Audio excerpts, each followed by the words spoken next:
Welcome back to this episode of the Shooting Bricks podcast. And guys, it was a wonderful thing that happened last night. The Warriors are one win away from the NBA Finals, and I can't be more excited because now we get to see Game Six Clay. And if you have Stephen Curry having an off night and the Warriors winning Game Five and Game Six Clay on the way, I like the Warriors' chances. But before we get into that, as always, I'm Jerry Castillo, and I'm joined by I'm Daniel Huang, and last night the Warriors might have just won the title. the Warriors may have just won the title and go into that. Why do you think so? Well, I mean, I just think in some points last night Boston looked beat. They just did. I know they had that third quarter, but the thing was Golden State managed to hold on, and they had that fantastic fourth quarter. I think regardless what happens in Game Six, Golden State's going to win anyway. They're going to either win in 6 or 7. So I'm leaning towards 7, but I wouldn't be surprised if Golden State manages to close out the series on Thursday night. It just gut feeling is it's pretty clear now. I don't think that we're getting what the difference is between having stars and superstars on your team, and it's like Boston just is the team that just has stars on the team, and Golden State is Yes. proving the worth of superstars basically. Yeah. And we talked about it ad nauseum on this podcast, but the experience, right? Because instead of the Warriors going on their patented third quarter run, it was the Celtics. And when I was watching this game, I was kind of scared because this you didn't expect this from the Warriors to come out flat in the third because they got outscored 35-24 in the third. They got Right. crushed. They did get crushed. If it wasn't for that Jordan Poole three at the end of the quarter to shift momentum, this would have been a blowout in the fourth. But you saw it. The Warriors, even though they didn't have the patented third quarter run, they were like, okay, we're good. We're still good. I mean, from the body language, it was like nothing has changed. Nothing changed at all. Like they what I do admire about the Warriors last night is that they stuck to their guns. They kept their cool. They didn't panic. They didn't like overreact to the situation. And it just goes to show you like, yeah, Steve Kerr, he's still probably the best coach in this series. And Yeah. it definitely showed. Yeah. And the fact that even though Stephen Curry, he was, by all accounts, he played horrifically. Like he He didn't, did. it wasn't the Stephen Curry that we know in, just watching this series because he shot 0 of 9 from three, which Abnormal. really abnormal. And so much so that it actually ended a streak of 233 straight postseason and regular season games with at least 1 3.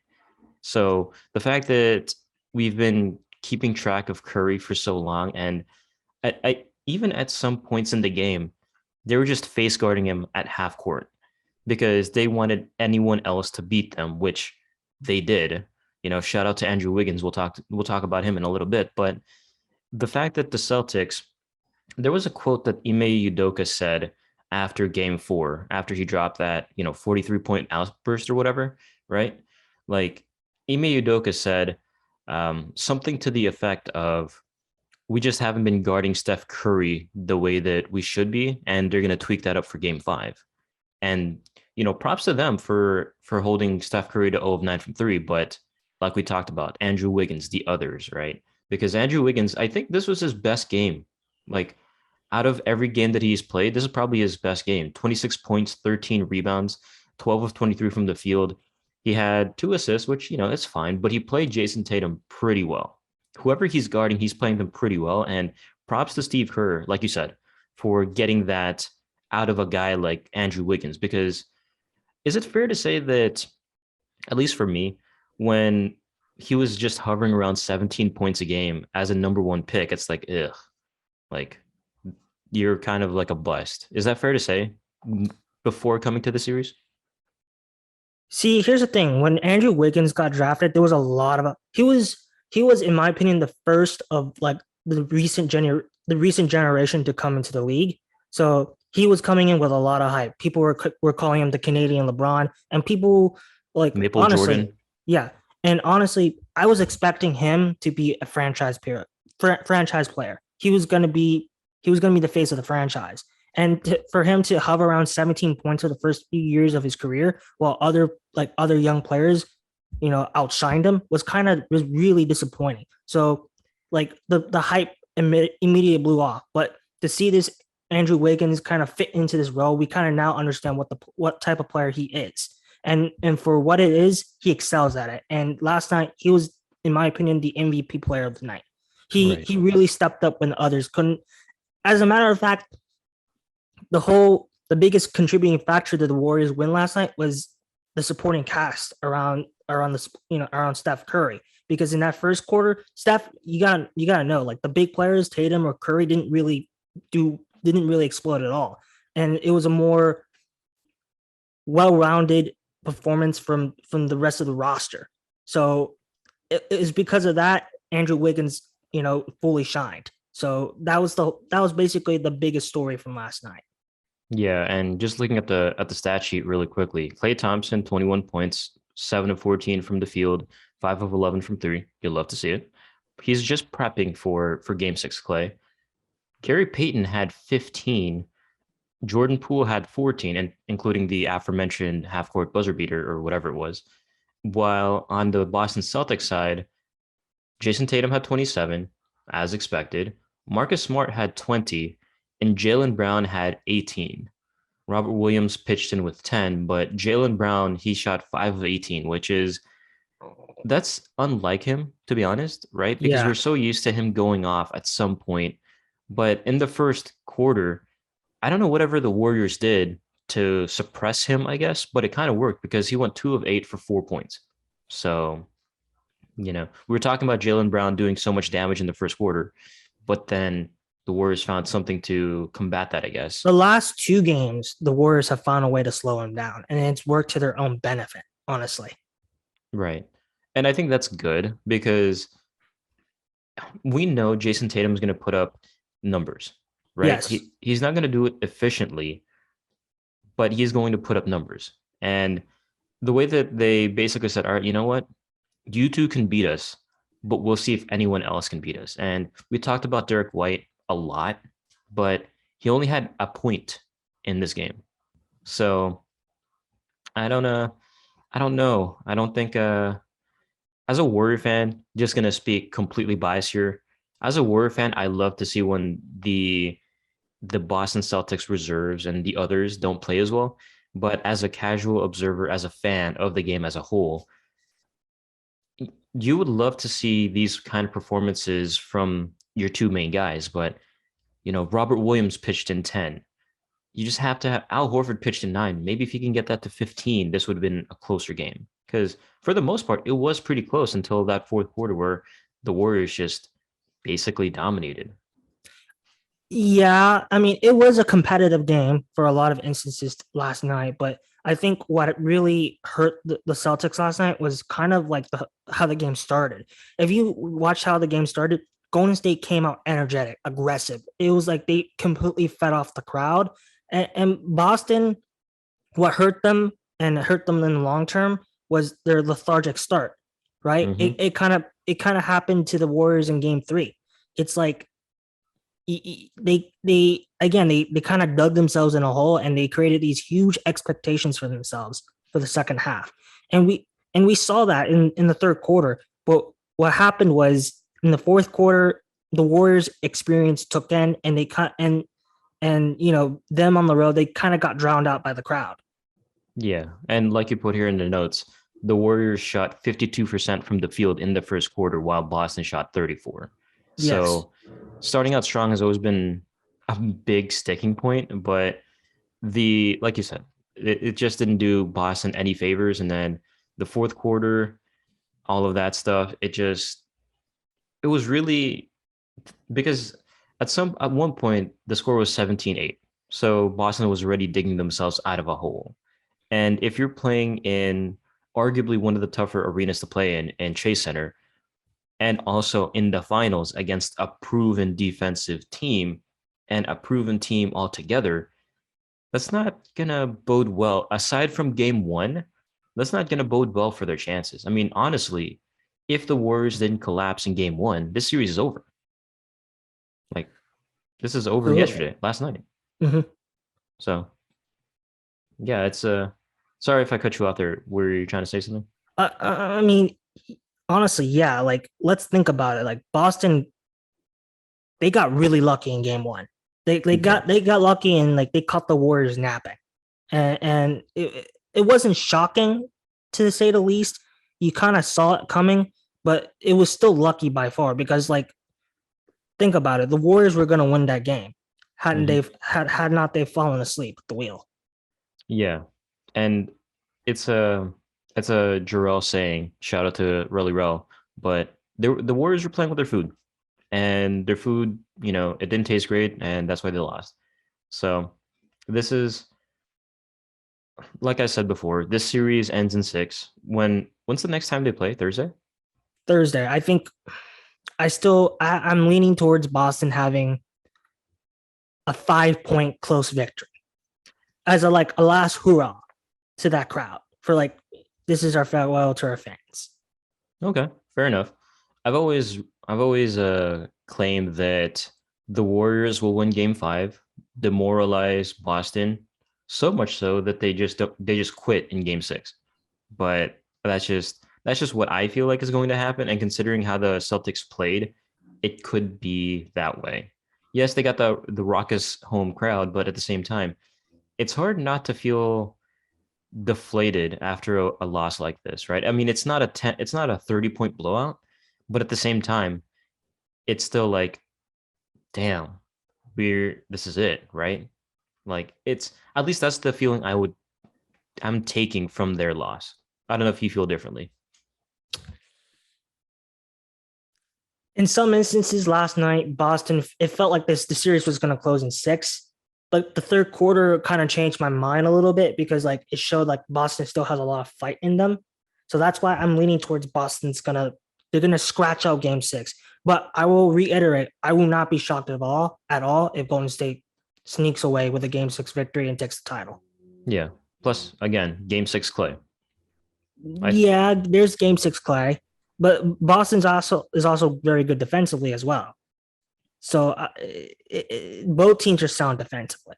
So right. I still lean Warriors in seven. Okay.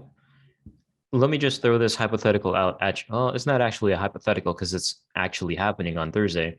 Would you rather which one would you rather be? The Boston defense or Steph Curry and Klay Thompson in a game six situation? Because we know Steph Curry isn't going to be bad again.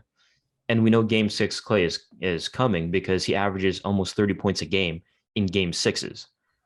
So if you're just a fan, what would you rather bet on? The Celtics defense containing those two or the Splash Brothers going off in game six?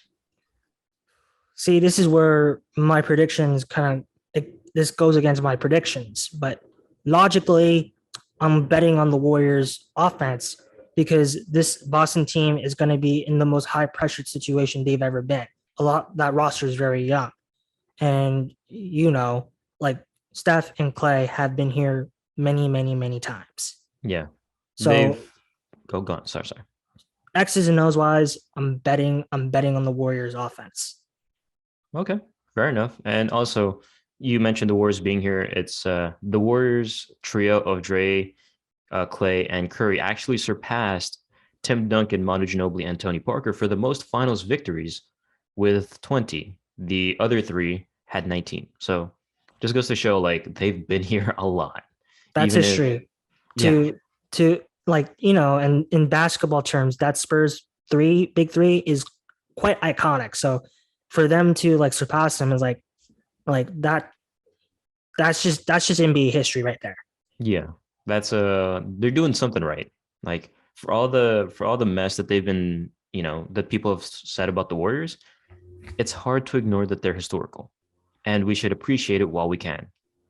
Yeah, I mean, I have my complaints about the Warriors. I haven't been exactly the biggest fan of what they have done to their game, but when when you fundamentally change the game like they did, like you have to acknowledge it. Like sooner or later, there may come a point where we're gonna have to change the diameters of the 3 point line, and that's because of the Warriors. that's Stephen Curry's legacy we're Yeah. going to be seeing. Yeah. And for all the haters out there, well, he's going to get his finals MVP. Like, I think it's a shoe provided, in. It's a yeah, shoe in. provided that the Warriors win game 6 or game 7, he's gonna get his finals MVP. And I've been seeing this weird discourse on Twitter that because Andrew Wiggins had a good 2 games, I think he scored like 41 points and and grabbed 26 rebounds over the last 2 games, that he's gonna take the finals MVP from Steph Curry. No, No, no, no. no. Dude is Andrew averaging, Wiggins would not have had the performance he did last night if it wasn't for Stephen Curry. Stephen Curry put Andrew Wiggins in that position. yeah, absolutely. 100%. But it's just one of those things where, yes, the dude has had 2 good games, but Curry's had 4 good games out of 5. If He's, anything, Steph Curry has had the iconic moment in this series. yeah, That three in your face to put you up by 6. yeah, and a very tight game Yes. in Boston. But, Who are notoriously, players like to say rude fans. right. And the Warriors are 5-1 in this playoffs when Curry is not their leading scorer. Yes, that's a stat, but at the same time, we also have to take into account the context with which that stat comes from, right? Andrew Wiggins led the team in scoring because the Boston Celtics literally said, "We will not let Steph Curry go off for 43 again." So that just goes to show how important Steph Curry is to this Warriors team. But I feel like we've been talking about the Warriors a lot. Any thoughts on the Celtics as a whole going into game 6, or just something you saw from game 5 last night? I mean, I think what I will have to say this, I didn't really what happened to Boston game 5 last night, it was typical like young team type of stuff. Game 6, what I will have to say about game 6 though, I think Boston's going to come in with a lot of pressure to play, but they're going to have the crowd behind them. It's going to be, if the Warriors are going to win Thursday, it's not going to be easy. It's going to be I think game 6 is going to be a very close game. I think the winner of that game wins between 5, at most 5 points. At most 5 points. It's going to come down to the last 2 minutes of the fourth quarter.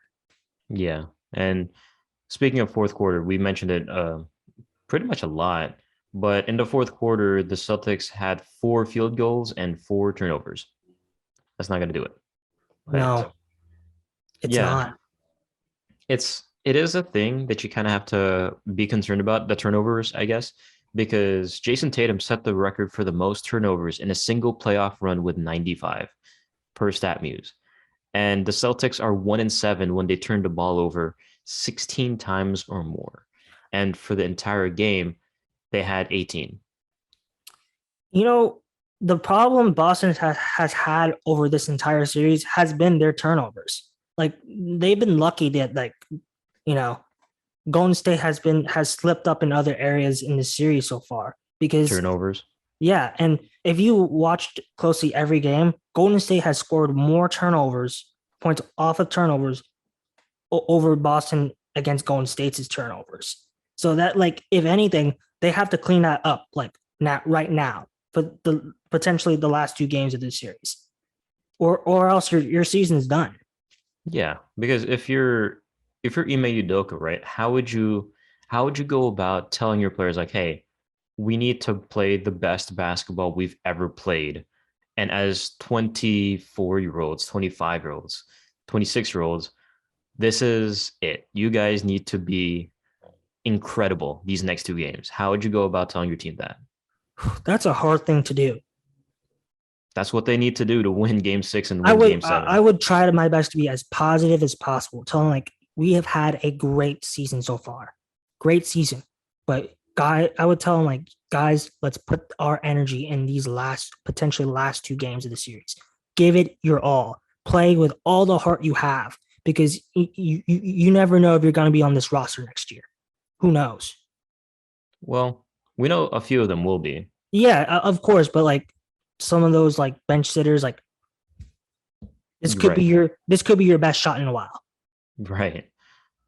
on the flip side, if you're Steve Kerr, you're chasing history, fourth title in 8 years. You just surpassed the Spurs legendary trio. What do you tell your squad going into game 6 and game 7? Basically, like, let's not take our foot off the wheels, not just yet. But guys, we are in control. We have this series in our hands. It's nearly in the bag. Let's calm. Let's stay cool, calm, collected. Let's do it's just Tuesday. It's just Tuesday, and we're just gonna walk out to that court in Boston, in Beantown, on Thursday night, and just do our business. They've been there before. They've done it in 2015 when they beat the Cavaliers. So LeBron James was on that team. Right. And yeah, it's kind of a different situation because LeBron James, Kyrie Irving wasn't playing and Kevin Love wasn't playing. But at the same time, that was their first championship.